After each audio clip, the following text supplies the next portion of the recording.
Hola, buenas tardes. Bienvenidos a la segunda sesión de la séptima quincena. Hoy acabamos el bloque referente a videojuegos. Estad muy atentos a las fechas de exámenes que empiezan a partir del día, con vosotros, si no me equivoco, a partir del día 20 de febrero. Bueno, depende de vuestro currículo de materias. Atentos a los contenidos, atentos a las tareas que tenéis pendientes de enviar, atentos a la participación en foros. Ya sabéis que todo eso va sumando al final en la nota, la va mejorando y aunque parezca que no, con una sencilla participación en cualquiera de los foros, de cualquiera de las quincenas, ya estamos incrementando la nota en un 5%, por poner un ejemplo. Así que os animo a que participéis, más que nada porque los foros, por ejemplo, nos ayudan a compartir información con el resto de los compañeros, vivir la experiencia del curso, que siempre se hace un poco más pesada si no se cursa en presencial y bueno, sentirse más participativo en definitiva. Así que ánimo, voy a dejar la presentación de hoy grabada para que la tengáis disponible a partir de esta misma tarde. Hoy acabaremos el bloque de videojuegos. Vamos a seguir viendo la segunda parte de este documento que voy a compartir, que tengo abierto justamente ahora, es el PDF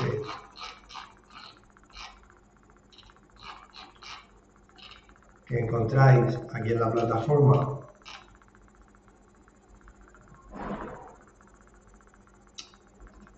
en la séptima quincena.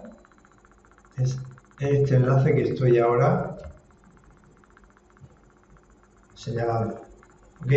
Bueno, vamos a echar un vistazo, si os parece, a este repaso más gráfico, más visual, y yo creo que bastante divertido, sobre todo para los que ya tenemos una cierta edad y hemos vivido la evolución de los videojuegos como fenómeno social, en tanto en cuanto han hecho posible una interacción jamás vista anteriormente, sobre todo cuando hablamos de videojuegos ubicados en internet que hacen posible una vinculación con otros jugadores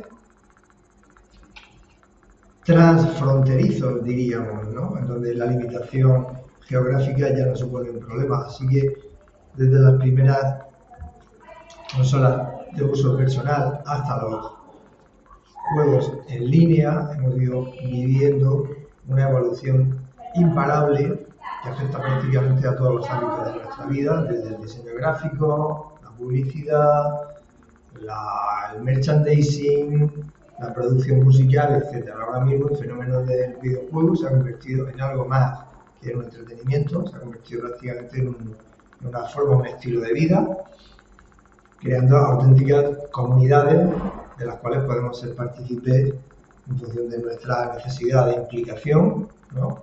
Y también que pone en evidencia, obviamente, algunas problemáticas derivadas del aislamiento que los nuevos modos de vida, sobre todo en un contexto urbano, han ido imponiéndonos poco a poco, ¿no?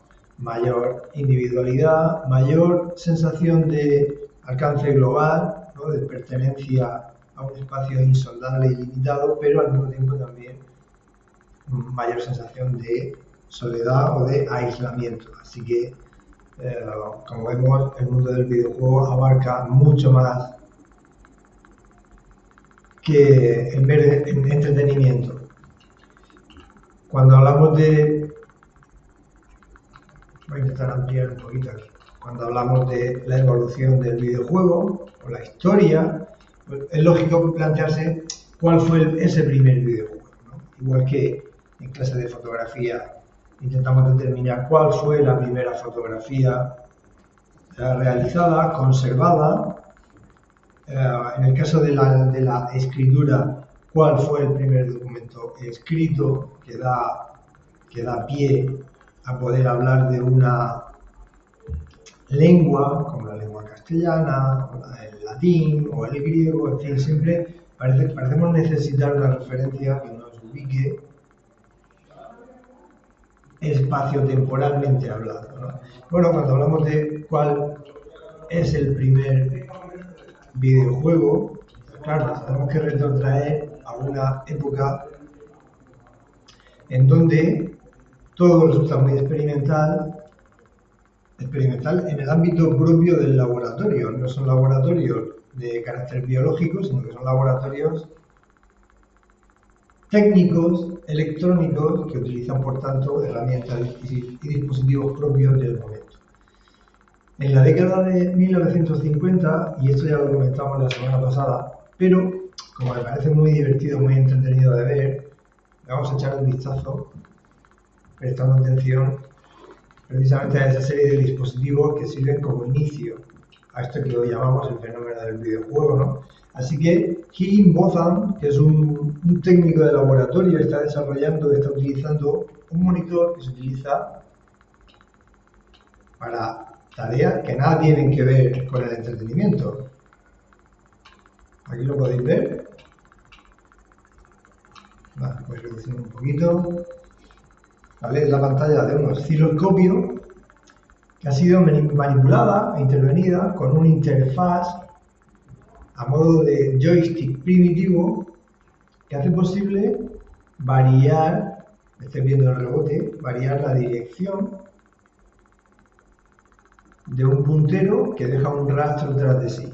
Eso simula el efecto del rebote, del golpeo y rebote de una pelota de tenis, ¿no? ¿Podemos hablar del primer videojuego? Pues posiblemente no, porque hablar de un videojuego supone de hablar de un tipo de producto audiovisual que necesita de la participación directa, al menos, de un jugador y que además produce algún tipo de rendimiento o beneficio económico. Si no, estaríamos hablando simplemente de un experimento, ¿no?, sin mayor trascendencia. Pero sí es cierto que el osciloscopio, que es este monitor que estáis viendo aquí, en donde ese puntero luminoso se desenvuelve, ya sirve como, vamos a decirlo, laboratorio de ensayos para este primer tenis para dos. Es decir, es un juego de interacción en donde necesitamos la participación al menos de dos jugadores, ¿no? Hay un fenómeno interesante que no tiene nada que ver con el mundo del videojuego, y es el fenómeno de los autómatas, sobre todo los autómatas programables. Y es que prácticamente desde el siglo XV hasta bien entrado el siglo XX, se están desarrollando un montón de artefactos de naturaleza mecánica con ciertas capacidades, ¿no? Diríamos que hasta el siglo XV prácticamente la máquina compuesta más compleja que ha conseguido desarrollar el ser humano es el molino de viento. Y a partir de los engranajes del molino de viento se construyen objetos mucho más precisos, más pequeños, pero que responden a ese tipo de funcionalidad a partir de rodamientos y engranajes que entran en contacto los unos con los otros, multiplican o reducen fuerzas, y con eso se pueden construir los primeros relojes. Son relojes de gran tamaño que se fijan en elementos arquitectónicos, en torres, etcétera, y que por un fenómeno lógico de miniaturización se van reduciendo de tamaño y dan lugar al reloj, primero de bolsillo y luego de muñeca, ¿no? Pero en realidad, al principio, en el que se basa cualquier tipo de artefacto mecánico operado por engranajes, es el mismo que encontramos en un molino de viento, ¿no? Bueno, toda esa serie de desarrollos electrónicos, mecánicos, diríamos que convergen en un ámbito de laboratorio muy propio de la segunda mitad del siglo XX. Recordemos, la segunda mitad del siglo XX es la década, pues es la época del desarrollismo, que va a afectar sobre todo a las sociedades más desarrolladas, se refiere a la sociedad norteamericana, ¿no? Y que va a hacer posible que esa serie de ensayos, de experimentos y lo que ver así, técnicos electrónicos de laboratorio, vayan dando una satisfacción o cobertura al ámbito meramente lúdico, ¿no? Probablemente es un laboratorio de ámbitos técnicos relacionados con actividades que nada tienen que ver con el ocio y el tiempo libre. Pero, como ya hemos experimentado en otra serie de ámbitos de saber humano, a veces los accidentes, a veces los pequeños descubrimientos a priori insignificantes ponen en marcha fenómenos o ponen en marcha ámbitos de investigación totalmente desconocidos, ¿no? Lo hemos visto en el ámbito de la medicina, lo hemos visto en el ámbito, qué sé yo, de la ingeniería, en cualquiera de sus facetas, etcétera, etcétera. Y lo mismo ocurre con el fenómeno del videojuego, ¿no? Cuando se dan cuenta de que podemos manipular imágenes a través de dispositivos mecánicos controlados manualmente, de repente alguien dice, oye, aquí puede haber un negocio, ¿vale? Y efectivamente, claro que hay negocio. Visto lo visto, y teniendo en cuenta que la industria del videojuego no deja de generar beneficios año tras año, ¿no? Y así, como comentamos la semana pasada, llegamos a la década de los 60 y citamos Space War, la guerra del espacio, que sabemos va a tener una continuidad fílmica en lenguaje cinematográfico con la saga de Star Wars, ¿no? Pero que el principio consiste básicamente pues, en eso a lo que se reduce la saga de Star Wars, ¿no? Al desarrollo de batallas intergalácticas, ¿no? Entre potencias del bien, potencias del mal, con argumentaciones muy elaboradas. En el videojuego no necesitamos tanta argumentación, ¿no? No tenemos que diseccionar la personalidad del bueno, los atributos del malo, sino que simplemente nos limitamos a generar una dinámica de participación activa que libere adrenalina, que nos haga sentir felices, no deja de ser un juego, ¿no? Y eso es lo que está ocurriendo con este primer videojuego de la historia que podemos considerar porque sí se ofrece al público para que mediante su aportación económica, es decir, activando la máquina, el jugador pueda desenvolverse en ese futurible campo de intervención como es el espacio. Es un juego de Russell, de Steve Russell, y seguramente, aunque sea en su versión más primitiva, algunos de nosotros ya habremos jugado, ¿no? Se han hecho miles de adaptaciones de este tipo de juego. Recuerda, por su simpleza, el monitor del osciloscopio que hemos visto operado anteriormente, pero la diferencia es que el Space World ya es un juego comercial. Por tanto, sí podemos hablar de un juego de naturaleza comercial que persigue un rendimiento económico y sí puede ser considerado el primer videojuego de la historia. Voy a ver si consigo imágenes de precisamente Space World, que puede ser bastante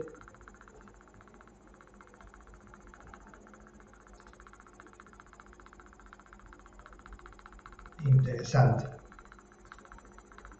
Aquí.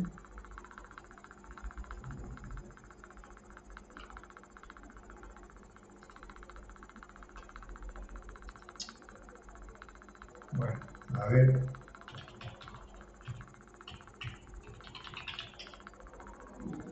Me estoy conectando de nuevo porque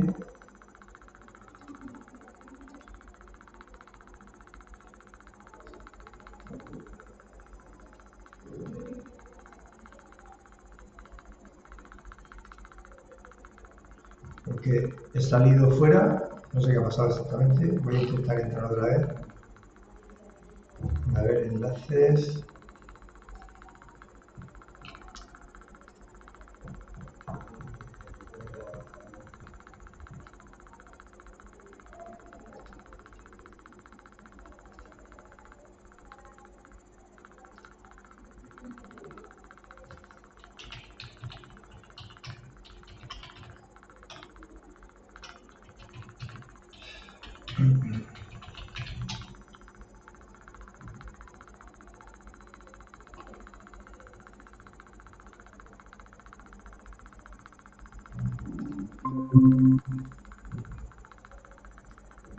Bueno, ya estoy dentro de nuevo, no sé qué ha pasado, que se me ha cerrado la plataforma. Okay. Y estaba, como os decía, buscando información. Mira, aquí tengo del año 62 precisamente este vídeo muy cortito.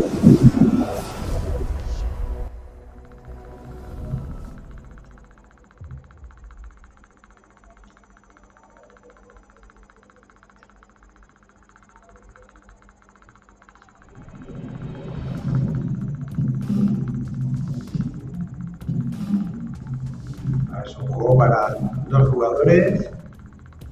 Es una videoconsola muy aparatosa. Se va a convertir en un juego comercial en breve.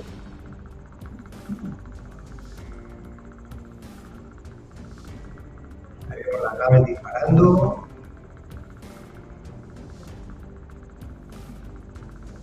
No podemos esperar demasiada resolución gráfica a estos niveles, pero ya nos damos una idea.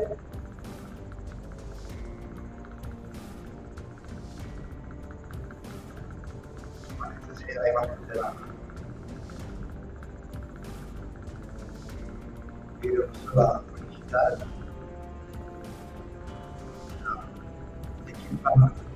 Corporation Digital.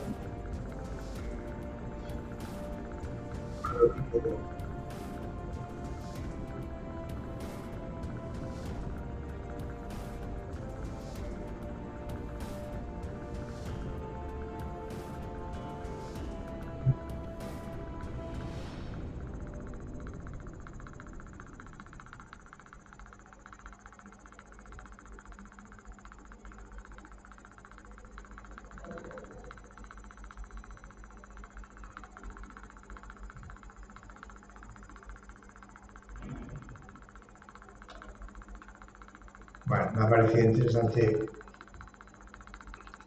mostrar esa imagen. Volvemos al documento. Ya en la década del 1970 surge Atari, uno de los grandes referentes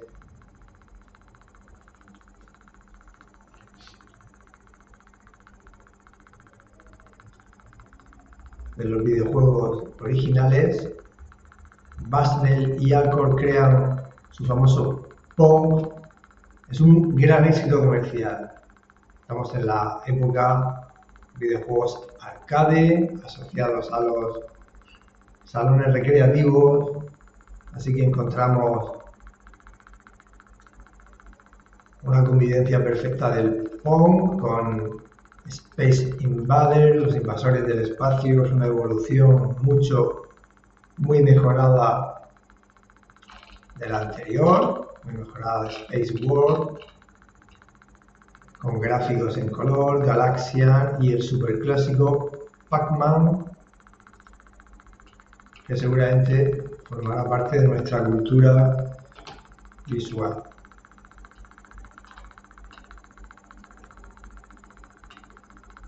El que tenemos en la pantalla ahora. Pues ya hablando de casi la década de 1980, justamente a finales de esta época, de esa década, Atari lanza la primera consola diseñada para uso doméstico, con juegos a color y algo importante, con cartuchos intercambiables. Eso quiere decir que, al igual que está ocurriendo con el fenómeno del PC, que aún no se ha lanzado comercialmente, ya sabéis, el PC es una máquina que necesita de un sistema operativo independiente. Cuando esa máquina original, ese artefacto inanimado, se combina con Microsoft, con el sistema operativo de Microsoft, del hiperconocido Bill Gates, efectivamente esa máquina se convierte en lo que hoy llamamos un ordenador personal, ¿no? Igual está ocurriendo con las consolas. A priori son artefactos herméticos cerrados que vienen con un juego programado, como si se tratase de una calculadora, que no puede desarrollar más funciones que las que incluya de fábrica, pero el gran acierto de Atari es proporcionar slots que hacen posible insertar cartuchos, de forma que el fenómeno del juego se amplía, porque tú tienes tu videoconsola y ya no es el producto hermético que se podía obtener, sino que hace posible con esa serie de slots incorporar diferentes juegos, ampliando las posibilidades precisamente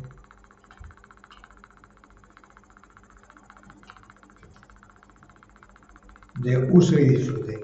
Ya en la década del 80, Miyamoto, uno de los grandes referentes del videojuego, vamos a decir, moderno, planifica el Donkey Kong, otro clásico en donde la figura de la chica desvalida, atrapada por un feroz gorila, arroja barriles, debe ser rescatada por un principio Jumpman, un saltador, que evoluciona con el tiempo hasta lo que hoy es el archiconocido Mario Bros. Igual, seguramente es una estampa, una imagen muy familiar que formará parte pues, prácticamente de nuestro imago mundi en lo que a videojuegos se refiere, ¿no? Sin embargo, fijaos en esta fecha, en el 83, diríamos que hay una saturación de un mercado que todavía no alcanza masivamente, son productos caros, tanto las consolas como los cartuchos son relativamente caros para sociedades que no están acostumbradas a ese tipo de ocio, ¿no? Recordemos que España acaba de salir de una transición política, acaba de sufrir un golpe de Estado, se mueve en un fenómeno, atrapada en una serie de fenómenos de naturaleza política, económica. El gran despegue parece que va a ser el mundial que organiza España precisamente en el año 82, pero hasta Barcelona 92, en realidad España no se va a posicionar como un referente en el ámbito del diseño, en donde podamos demostrar al mundo de que somos capaces a nivel organizativo, empezamos a ser potencia económica en el contexto europeo. Por tanto, todavía hay sociedades que no se pueden permitir este tipo de ocio en el ámbito doméstico, salvo aquellas casas que efectivamente pues sí viven muy por encima de la media, ¿no? Así que digamos que el acceso a este tipo de dispositivos todavía está muy limitado. Eso por una parte. Algunos fallos comerciales como pudieran ser el ET de Atari, todos recordamos la película ET, no mejoran la visión o las perspectivas de desarrollo económico, ¿no? de la industria del videojuego, porque bueno, se combinan esos pequeños desatinos comerciales con las realidades sociales, ¿no? Que hacen imposible que mucha gente pueda acceder al mundo del videojuego doméstico. El videojuego comercial en salón recreativo no tiene nada que ver, eso funciona independientemente. Hablamos de la videoconsola de uso doméstico. Así que con pequeños fallos como el de ET, estoy viendo aquí en pantalla, voy a ver si consigo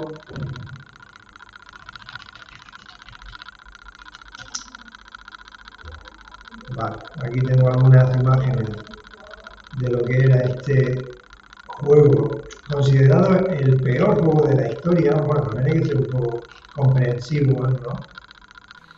Por el fenómeno del video. Bienvenidos de nuevo, muy buenas, aquí que en un vídeo yo nos vamos a centrar en el gameplay semanal.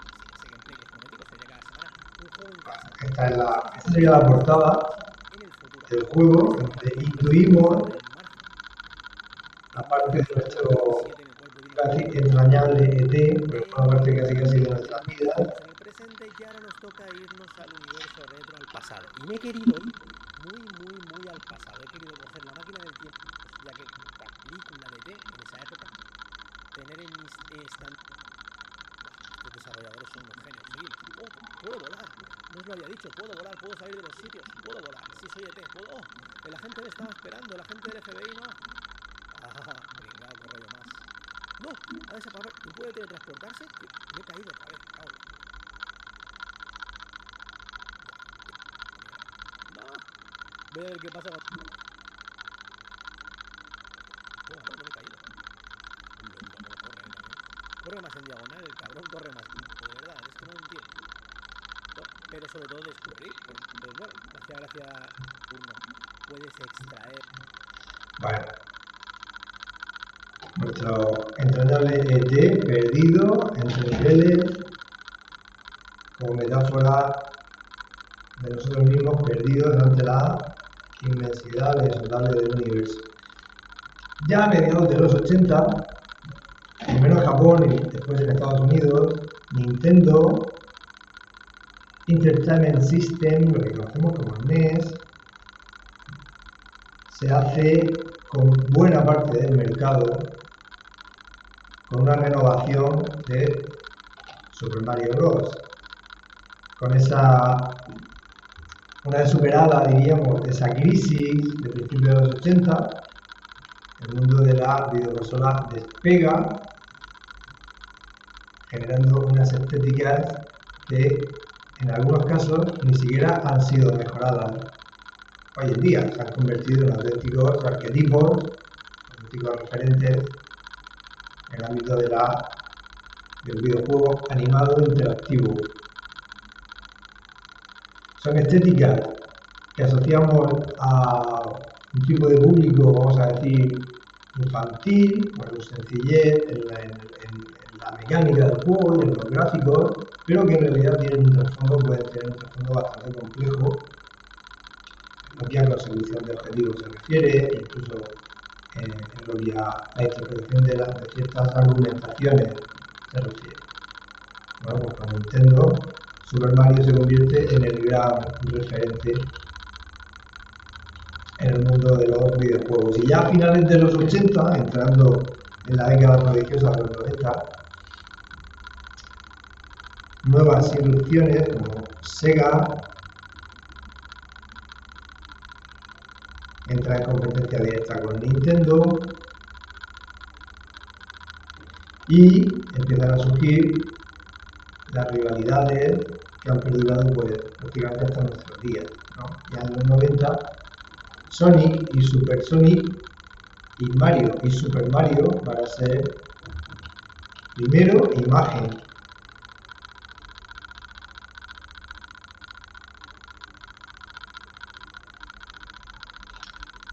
Primero imagen de cada una de las compañías, Sonic para Sega, Mario para Nintendo, pero van a acabar convertidos en personajes protagonistas que van a rivalizar hasta el límite de la fantasía. Ya en esa década, muy a principios de los 90, Mortal Kombat rompe con todas esas, digamos, estas estéticas a priori banales, de algo infantiles, y se mete de lleno en el desarrollo, la promoción de contenidos violentos en videojuegos. Doom se va a convertir también en esta década en uno de los grandes referentes. Primero por la calidad de sus gráficos, la interacción del personaje y la aparición del fenómeno del first person shooter, es decir, el tirador en primera persona. Este es un fenómeno imparable en el mundo del videojuego en donde es el jugador, un único jugador, el que acepta el reto y lucha siempre contra la máquina en primera persona, ocupando desde un punto de vista de cámara una visión, una posición subjetiva.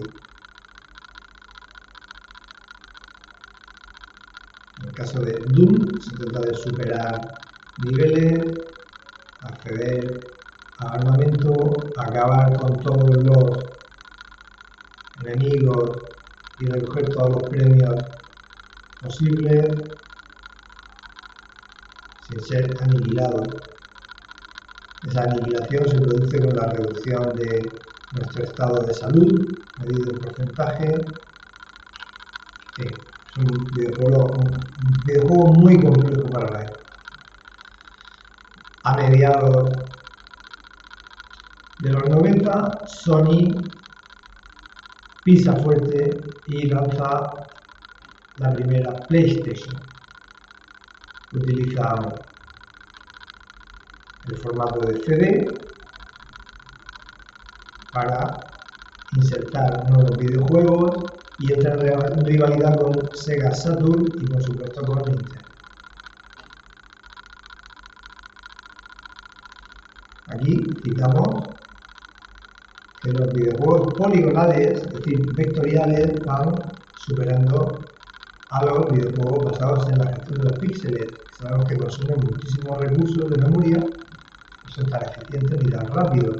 Así que los nuevos videojuegos ya no se basan en la gestión de la imagen pura y dura, la gestión de los píxeles, sino que utilizan formulaciones que hacen posible la variación, la construcción de mundos imaginarios en pantalla de una forma muchísimo más ágil, con más recursos gráficos y de color. Bueno, ya entrando en el siglo XXI, Sega lanza Dreamcast. Es el primer soporte que hace posible desde casa jugar en línea.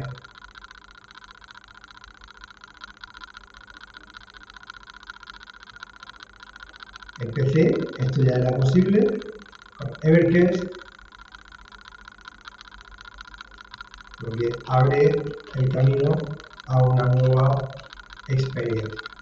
Y ya en 2001, superado el miedo al efecto 2000, la Xbox de Microsoft sale al mercado para entrar en competencia directa con Nintendo y con PlayStation.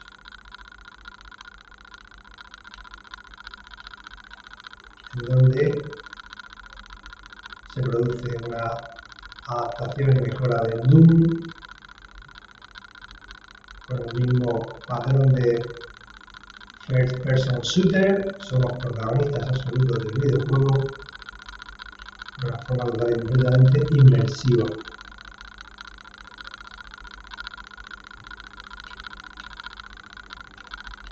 Ya a mediados de 2000, en Xbox, PlayStation, Nintendo hacen posible jugar en alta definición,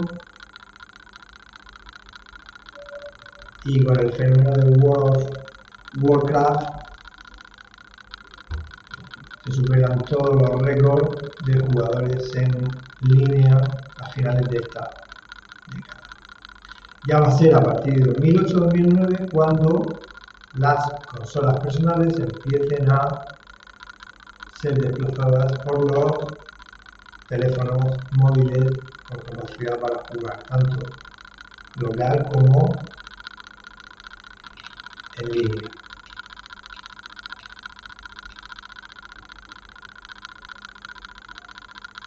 Mucho más recientemente,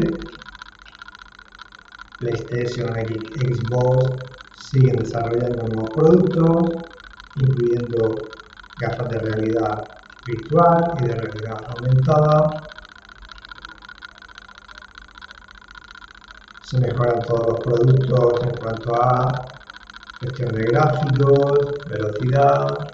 Fortnite se convierte en uno de los grandes referentes de 2017.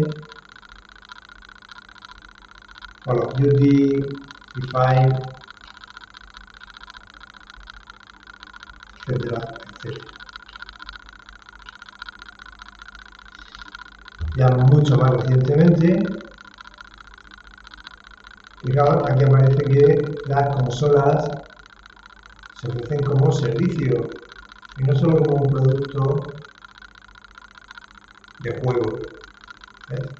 Digamos que cada consola es la llave, el canal que tú como usuario tienes para, mediante una suscripción, acceder a una biblioteca de juegos. Por tanto, se cambia por completo esa estructura de videoconsola y de juego que podamos comprar en CD, en DVD, en cartucho. Todo eso pasa totalmente a la historia.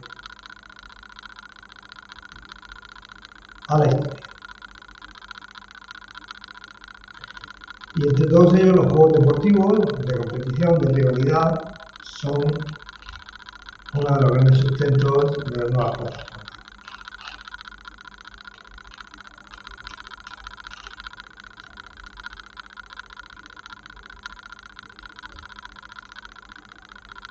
Y bueno,